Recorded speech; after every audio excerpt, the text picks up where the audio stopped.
Muy bien, y ahora sí vamos a hablar de salud, porque previo al mensaje de 28 de julio, donde nos van a rellenar de cifras, y a la tercera vez que vean millones, ustedes ya se quedaron dormidos, tenemos que hacer análisis un poquito más sinceros de lo que está pasando en el Perú. Y el tema de salud se ha complicado mucho por varias razones. La primera, medicamentos, la segunda, recursos humanos, y la tercera, infraestructura, las de siempre. Ayer, Janice Seinfeld publica un artículo en El Comercio, una columna de opinión, que tiene varios de estos temas. Muchas gracias a ella por estar con nosotros esta mañana. Gracias por atender nuestra llamada. Muchas gracias a ustedes, Rosa María Bel. Encantada de estar aquí. Y empecemos por medicamentos. Lo que se dice en el artículo es, digamos, un hecho de la realidad. El más grande comprador de medicamentos del Perú es el Estado peruano, tanto Ujú. para Minsa como para de salud. Pero se enfrenta a dos enormes dificultades. Una de desabastecimiento, de la cual vamos a hablar ahora, porque Cenares no ha podido comprar lo que tiene que comprar. Y frente a un cartel, Indecopi ha revelado que 15 empresas farmacéuticas en sus ventas al Estado peruano desde hace 10 años están cartelizados. Esto está, por supuesto, bajo investigación. Las dos cosas son pésimas noticias para los consumidores más pobres del Perú, que son los que reciben los medicamentos del MINSA y de esa. ¿Cómo enfrentar estos dos problemas? Empecemos por los problemas de gestión de Cenares. Mira, yo te diría que si hablamos de medicamentos, el problema es incluso más grande. Estamos, digamos, con un sistema muy antiguo que data del 2001, digamos, en el cual desde cómo se mide la disponibilidad del medicamento es un problema, ¿no es cierto? Tenemos un sistema, digamos, al cual se tiene que reportar y que los logísticos tienen el reporte una vez al mes. Entonces, tú dirás, ¿cómo haces logística con un reporte de una vez al mes en vez de tener, digamos, un sistema en línea actualizado que permita la Claro. toma de decisiones, corregir el proceso, etcétera? Entonces, el problema Una vez pasa, al digamos, mes, perdóname, una vez al mes, o sea, yo estaba convencida que esto era en tiempo real, o sea, yo entro a mi base de datos, en mi hospital, veo cuáles son mis demandas que pueden crecer o variar, e inmediatamente reporto al sistema y el sistema me surte con lo que me haga falta. O no no. funciona así. No, el sistema, que como te digo, digamos, es muy antiguo y que necesitamos replantearlo urgentemente, lo que hace es recoger datos que además no se contrastan con la realidad.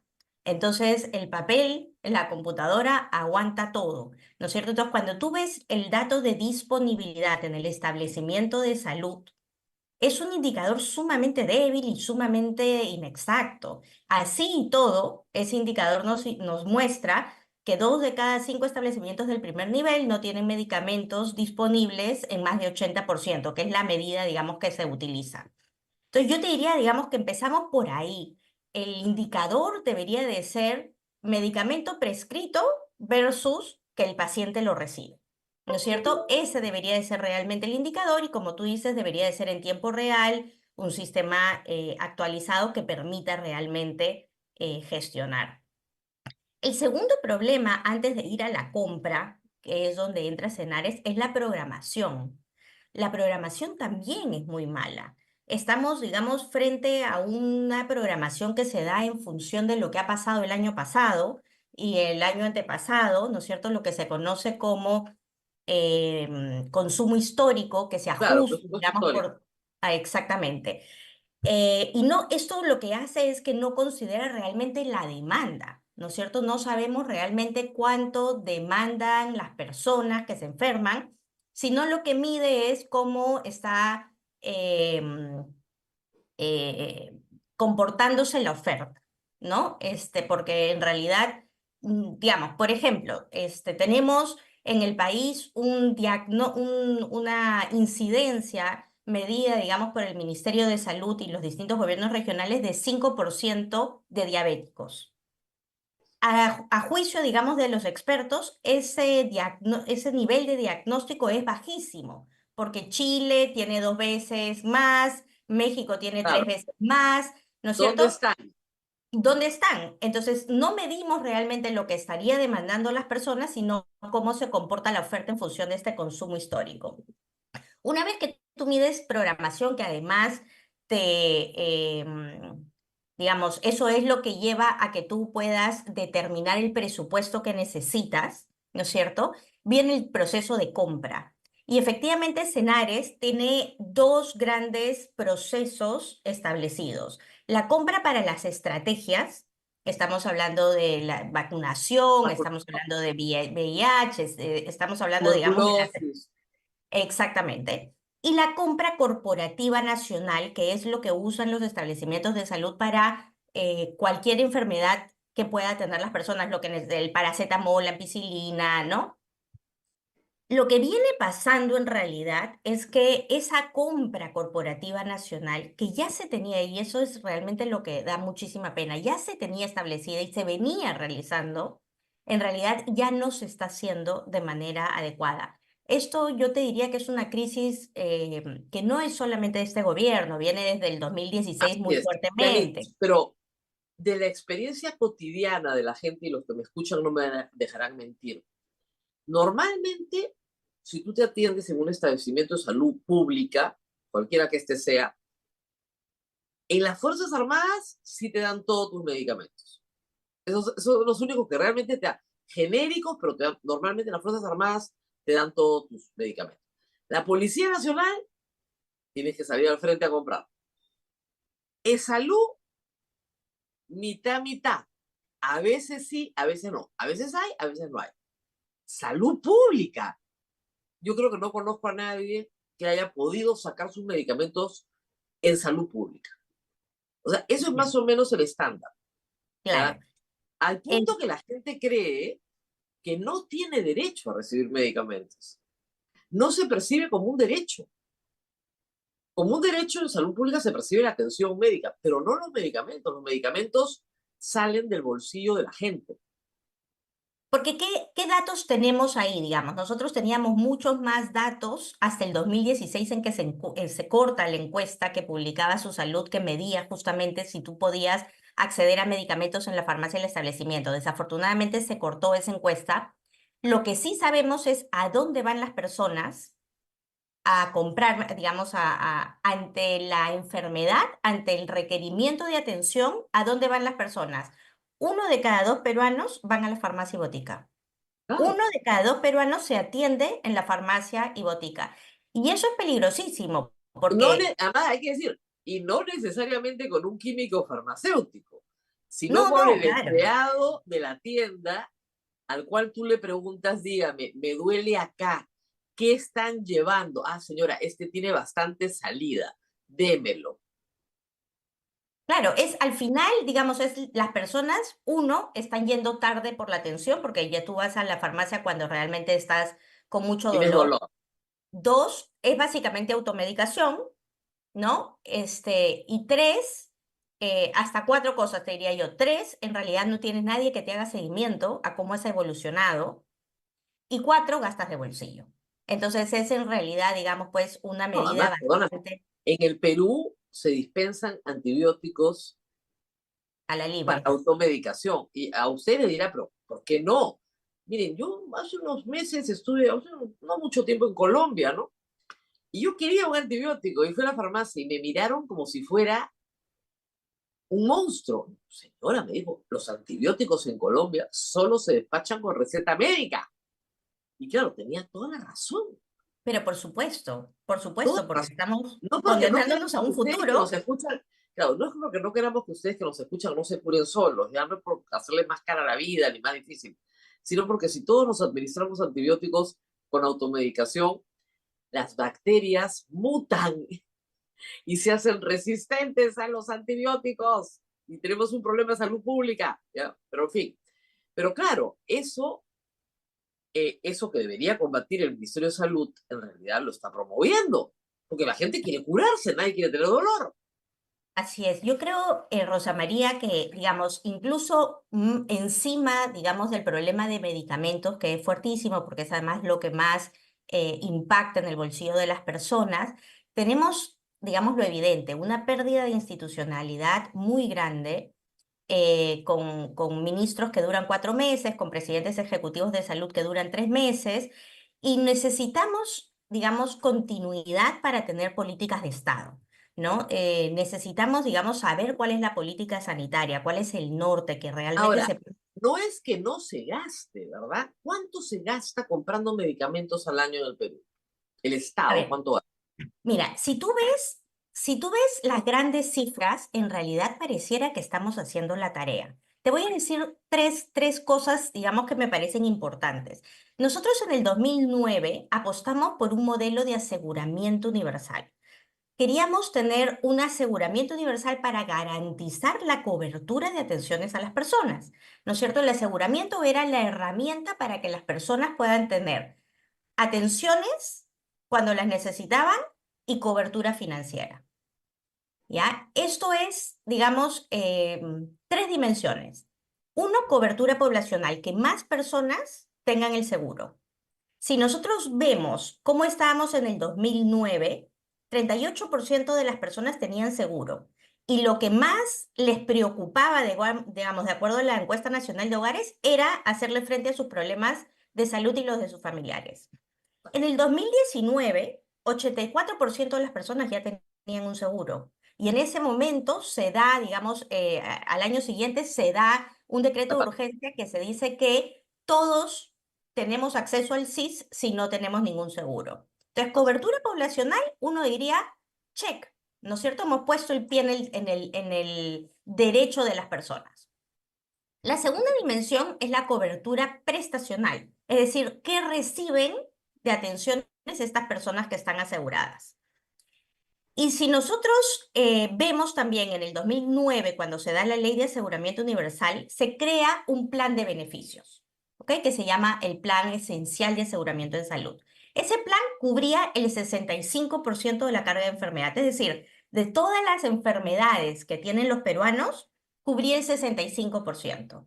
Ok, En el 2020 se hace una revisión de ese plan esencial y se aumenta para que cubra hasta el 80% de la carga de enfermedad. Incluye perfecto. incluso algunas patologías, digamos, de salud mental.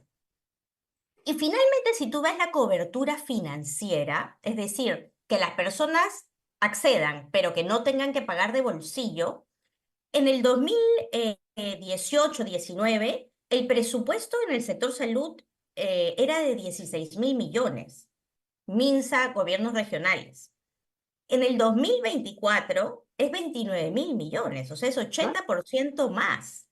Entonces, si tú ves, digamos, este cubo, que es como la parte mágica que uno tiene que empezar como país a llenar para tener una buena cobertura de salud, y que en realidad se hace en función de la experiencia del país y en función de la capacidad financiera del país, tú ves un gran aumento en la cobertura poblacional, tú ves un aumento importante en la cobertura prestacional, tú ves un aumento presupuestal, pero en la práctica lo que tenemos es que 9 de cada 10 mujeres reportan haber tenido problemas de acceso a servicios de salud, de acuerdo a la encuesta nacional de hogares. Ves que, de acuerdo a la encuesta nacional de hogares, 1 de cada 2 personas acceden a medicamentos en farmacias. Ves que, si bien el primer nivel de atención debería de cubrir, debería hacerle frente al 85% de la demanda de atenciones, solamente le hacemos frente al 40% y el resto es vayas a hacer la cola en el hospital desde la madrugada para que te puedan atender. Entonces, no, digamos, si bien pareciera que estamos haciendo la tarea, en la parte práctica no tenemos una mirada al ciudadano. O sea, ¿qué nos interesa a nosotros como ciudadanos? Nos interesa tener un establecimiento cerca, que nos cubran, digamos, que nos resuelvan nuestros problemas de salud, que sea limpio mínimamente, que sea oportuno, ¿no es cierto? Y en realidad lo que vemos es que nuestros derechos de salud no tienen garantías, nuestros derechos de salud, digamos,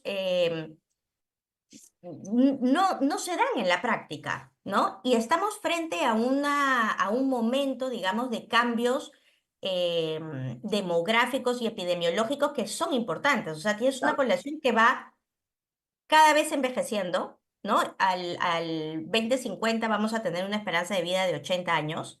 Con eso vienen las enfermedades crónicas que te acompañan a lo largo de tu vida y para eso necesitas un sistema de salud que te acompañe a lo largo de tu Es lo vida. que decía, la diabetes necesita, no sé, metformina.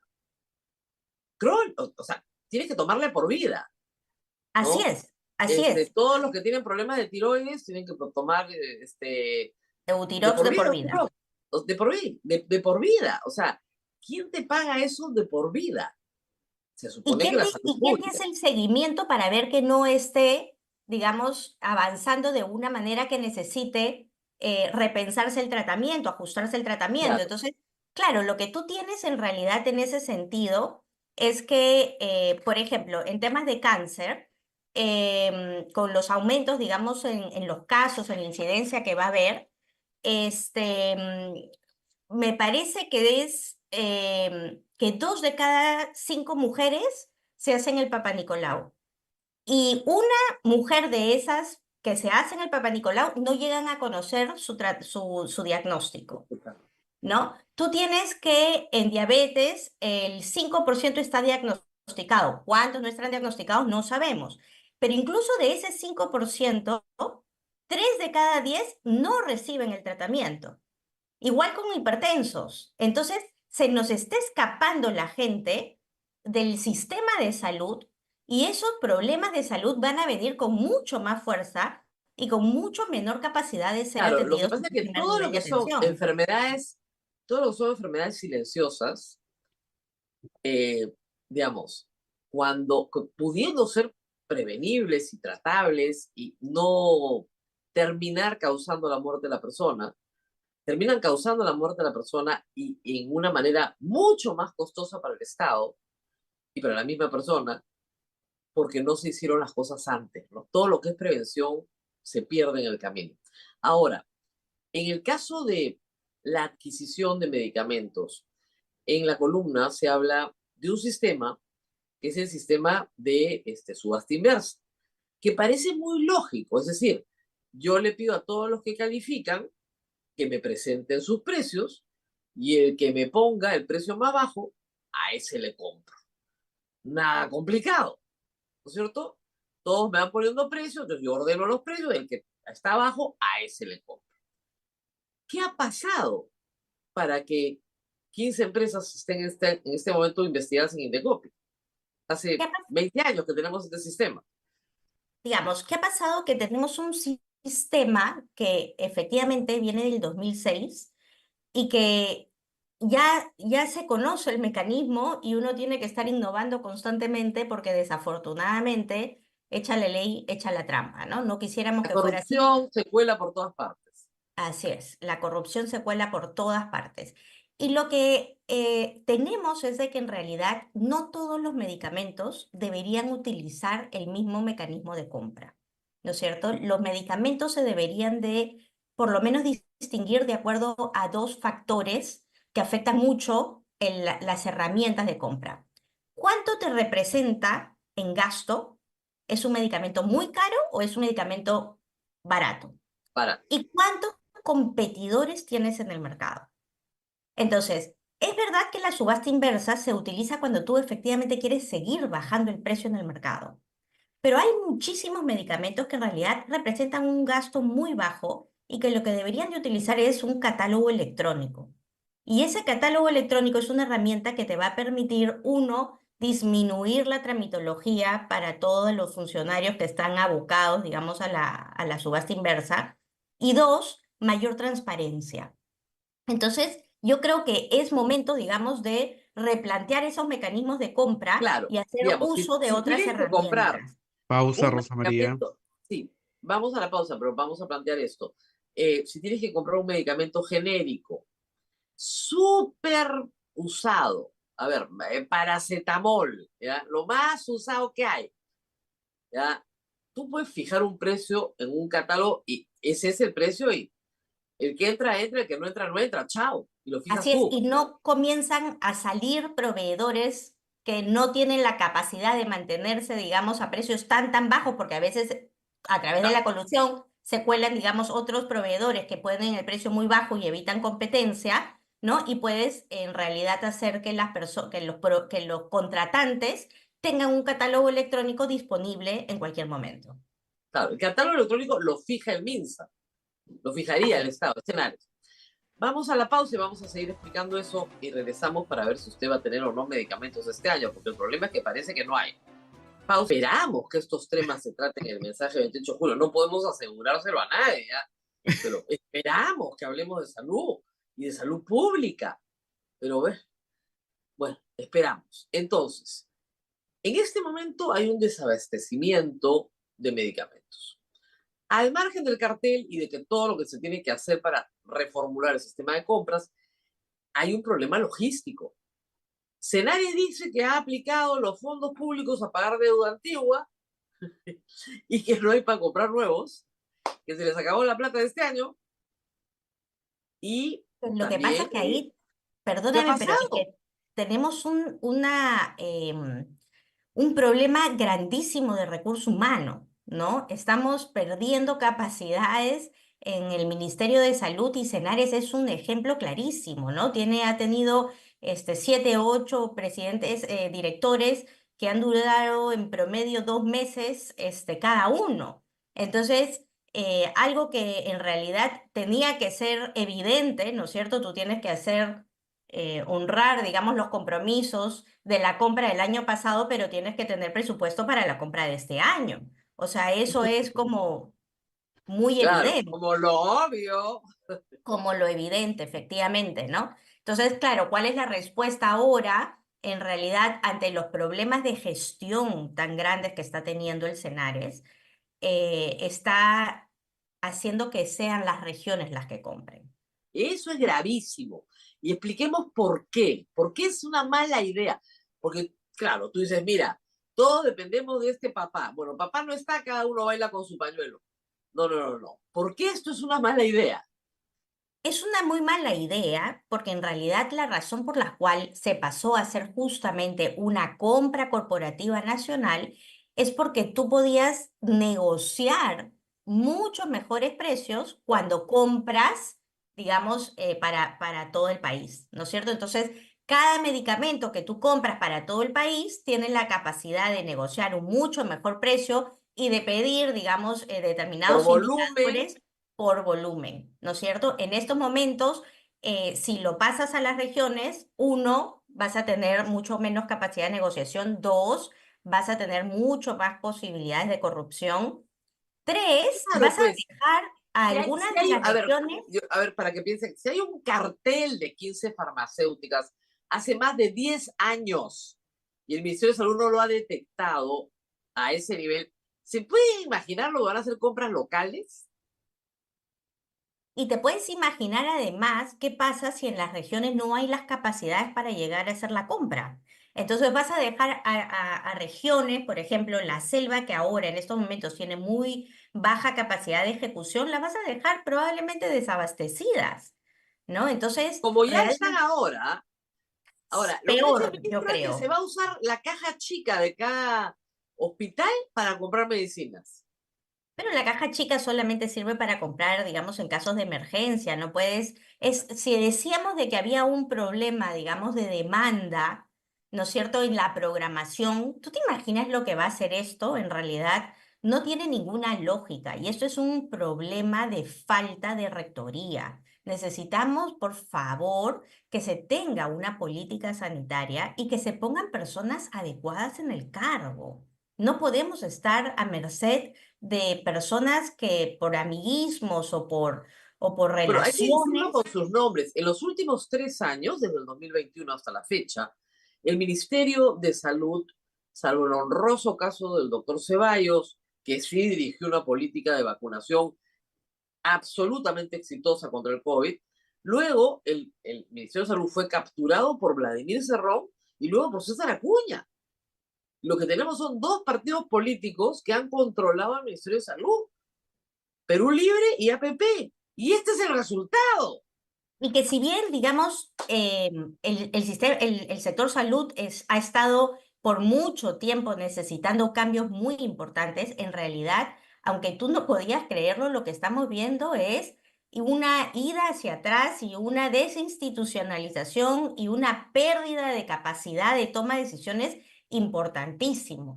Mira, Además, parece que el COVID no hubiera enseñado nada. Una de las cosas que nos enseñó el COVID es que tienes que tener los medicamentos. ¿Cuál era el medicamento número uno? El oxígeno.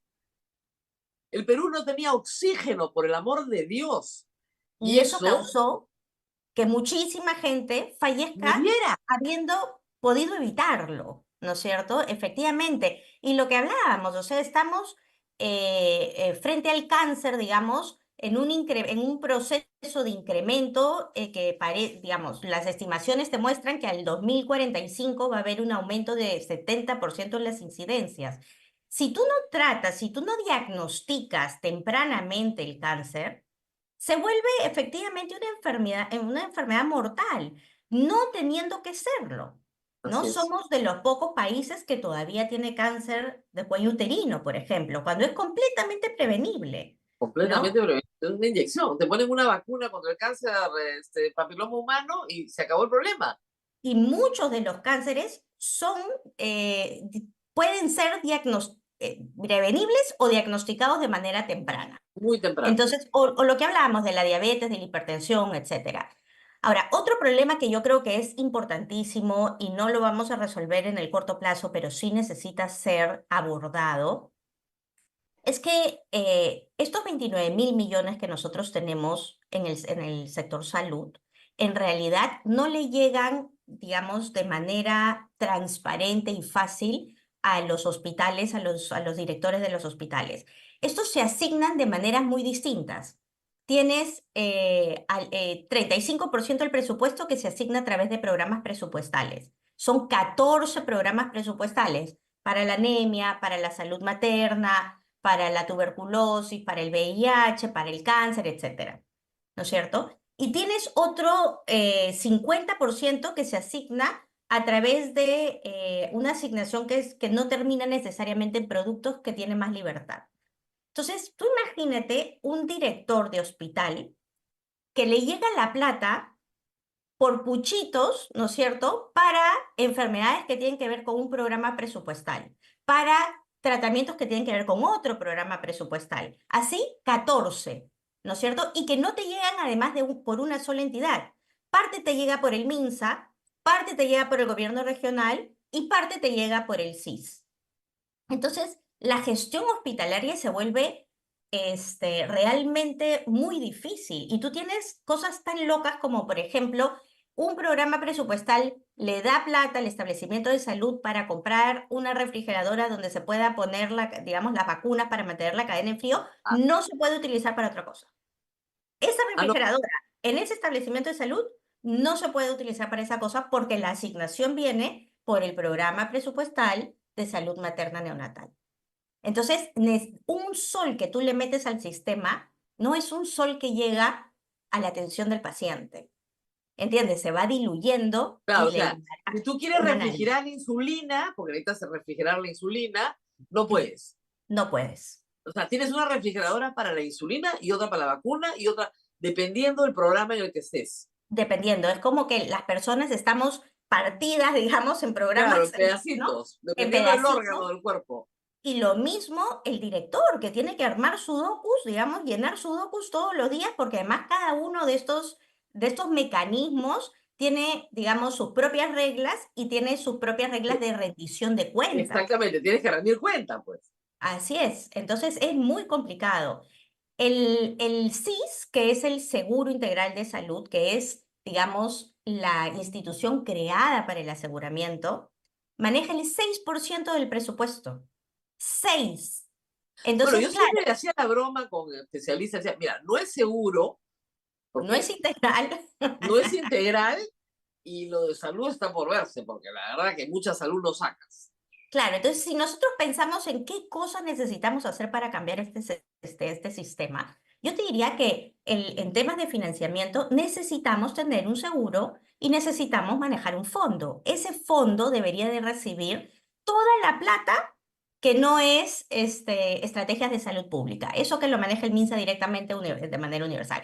Pero ese asegurador debería de recibir la prima por asegurado que le sirve para cumplir el plan de beneficios multiplicado por el número de asegurados. Así es. Ese seguro se voltea con esa capacidad y le dice a los prestadores, ok, yo quiero que tú atiendas a esta población dándole este paquete, previniendo que se enferme, dando las vacunas, le pones contenido, digamos, a tu Claro, y plan. baja, y puedes bajar hasta el primer nivel.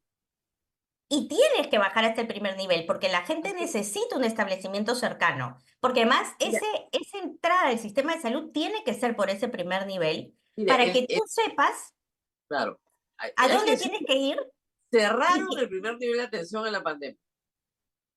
Y esa es otra de las lecciones aprendidas de lo letal que fue en la pandemia cerrar el primer nivel de atención. Entonces, no no, había oxígeno, no había el primer nivel de atención. Lecciones que el Perú ha aprendido con la sangre de los muertos. ¿Ah?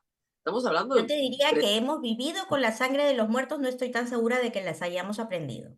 Ese es el tema. Ese es el tema. ¿Cómo no decir, oye, pero si eso lo hemos vivido? No hay oxígeno, que es el medicamento esencial. No hay primer nivel de atención para hacer la prevención, para hacer la primera atención. No hay. Y los hospitales no se daban abasto. ¿Cuántos de Claro, si nosotros tú hemos tuvieras luchado un por conseguir seguro, una cama? si tú Una tuvieras cama. este seguro, tú te volteas y dices a los establecimientos de salud cuáles Claro. son digamos, las enfermedades y las atenciones que tú quieres que sean cubiertas y tiene este establecimiento que trabajar en red. Yo como paciente tengo que saber cuál es, digamos, el establecimiento a donde voy a ir si es que el primer Claro. nivel no me puede atender. Ahora, Yanis, hay algunas cosas que la pandemia trajo. Por ejemplo, un sistema de oxígeno. Al final, cuando se va a Sagasti, hay un sistema de oxígeno que da cobertura nacional. 3.000 camas UCIs que no existían al principio de la pandemia. Y un personal de salud que se incorpora para trabajar. ¿Qué ha pasado con esas tres cosas 4 años Mira, después? lo que pasa es que desafortunadamente no tenemos un buen sistema de mantenimiento del equipamiento, ¿no? Entonces, en realidad digamos, es bastante trágico, pero nuestro modelo está enfocado en infraestructura, ¿no? Entonces, tú construyes infraestructura, pero tú no sabes cómo vas a darle mantenimiento a esa infraestructura, mientras que en realidad lo que deberíamos de hacer es mirar el nivel de servicio. Entonces, claro, mucha gente que se contrató, digamos, en la pandemia, en un principio se la despidió y se la ha vuelto a contratar. Y eso es bueno. Lógico. Eso es bueno porque necesitamos más recursos humanos. Pero también ves que un porcentaje importante del presupuesto se está destinando a nombramientos que yo estoy de acuerdo que la gente en realidad tiene que ganar adecuadamente, pero contra algún indicador de resultado, contra que tú me digas, ok, yo te voy a pagar más, pero tú vas a lograr A, B, C cosas en relación, digamos, a la atención al ciudadano, ¿no? Y eso en estos momentos, desafortunadamente, no se da. Ya, entonces, no se está dando mantenimiento a los servicios de oxígeno que costaron tanto trabajo. Y si tú tienes 3.000 camas UCI, pero no tienes un intensivista al lado, no tienes enfermeras de UCI al lado, ¿para qué te sirve la cama UCI? Para guardarla en un depósito.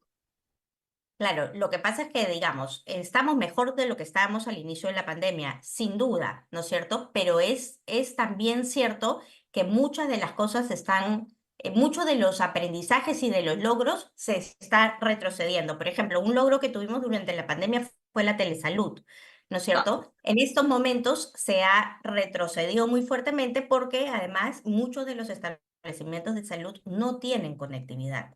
En la selva esto es dramático, ¿no? 9 de cada 10 establecimientos no tienen conectividad.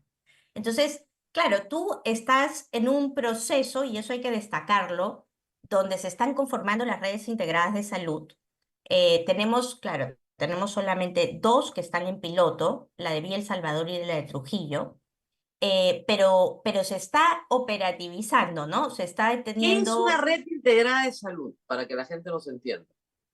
Una red integrada de salud es, tú cuando tienes alguna enfermedad o quieres ir, digamos, a un establecimiento para que te haga algún tema preventivo, tú sabes que tienes que ir a un establecimiento A, que es de primer nivel, ¿ok? Ok, Pero ese primer nivel tiene que tener médicos, medicamentos, historia clínica, etcétera, ¿no es cierto? Que claro, ahora no se da. Pero tú entras por ese primer nivel y te atienden. Si por casualidad ese primer nivel no logra resolver tu problema de salud porque es más complejo, entonces te hace una referencia a un establecimiento de mayor capacidad resolutiva. Y así, una vez que tú te mejoras, regresas a tu primer nivel de atención, que ahí está tu médico, además de cabecera, tu médico de familia, que sabe quién eres, que sabe tu historia, etcétera, ¿no es cierto? Ese conjunto de establecimientos del cual tú pasas, digamos, dependiendo del problema de salud que tú tienes, esa es la red. Es un conjunto de establecimientos que te presta determinadas prestaciones de salud. claro, ¿Ok? Entonces, en estos momentos, digamos, esto además tiene larga data. Estamos hablando de redes integradas de salud hace 10 años por lo menos, ¿no es cierto? Y recién estamos con 2 pilotos. Pero bueno, podría ser peor, ¿no? En estos momentos, por ejemplo, Vía El Salvador ya está con un equipo que trabaja en el territorio, justamente para que puedas ir a detectar cuáles de las personas que están digamos, que están suscritas, están adscritas en ese territorio, tienen diabetes, tienen hipertensión, etcétera. Necesitas también, digamos, tener em, este, toda la tecnología, claro. ¿cierto? Que la pueda Porque hacer a realmente veces es, ya, pero el doctor necesita un examen y ese examen no está en el primer nivel de atención. claro. Esa tecnología tiene que estar y tiene que estar soportada en una red virtual Ahora, no para hay ni que siquiera un ecógrafo, ¿no? El primer nivel de atención. Necesitan una ecografía mínima, ¿no? No hay. Claro, y eso es justamente lo que debería de hacer una red, ¿no es cierto? Ok, tú tienes un buen primer nivel de atención con un médico, pero necesitas un laboratorio, ok, contrato al de salud, al privado, en fin, tenemos que tener todos los recursos públicos y privados a disposición de la persona, ¿no? En Claro. estos momentos, las redes integradas de salud que se están conformando son solamente MINSA gobiernos regionales. Claro, y Yo mira, creo que ahorita hay que decir una cosa, es heroico el trabajo que se hace en salud pública, porque los médicos diagnostican clínicamente por sintomatología, o sea, a ciegas, así no se diagnostica ya en ninguna parte del mundo.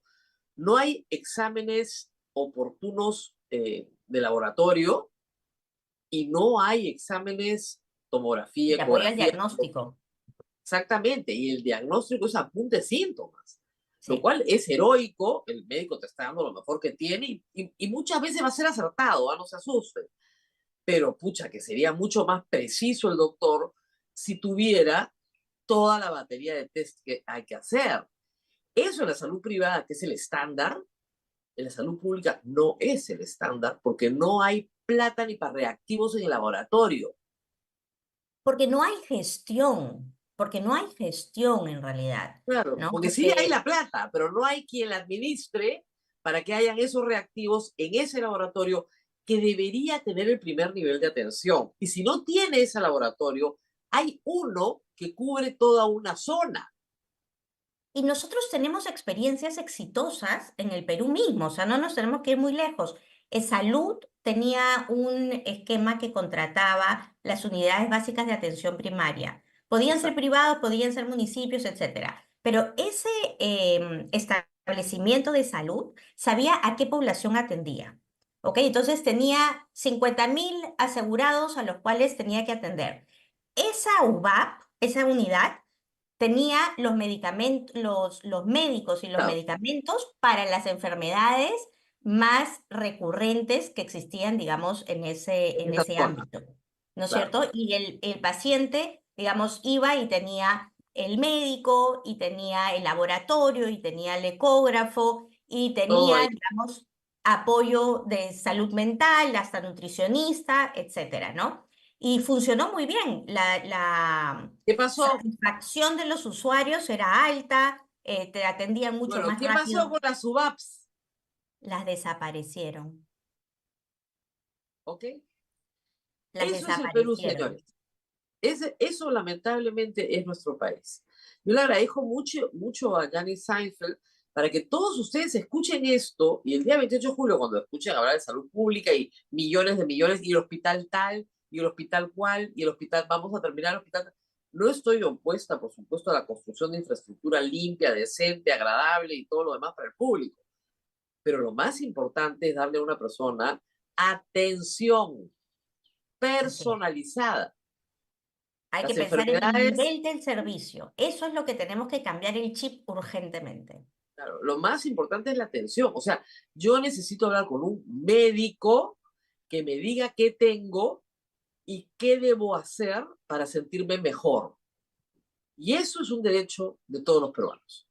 Y ese médico que te dice qué tienes que hacer para sentirte mejor, te va a dar medicamentos que tú puedes o debes de poder adquirir en ese primer nivel de atención. Porque si a ti te van a decir, no, los medicamentos los tienes que recoger en el hospital, nadie va a ir al primer nivel de atención.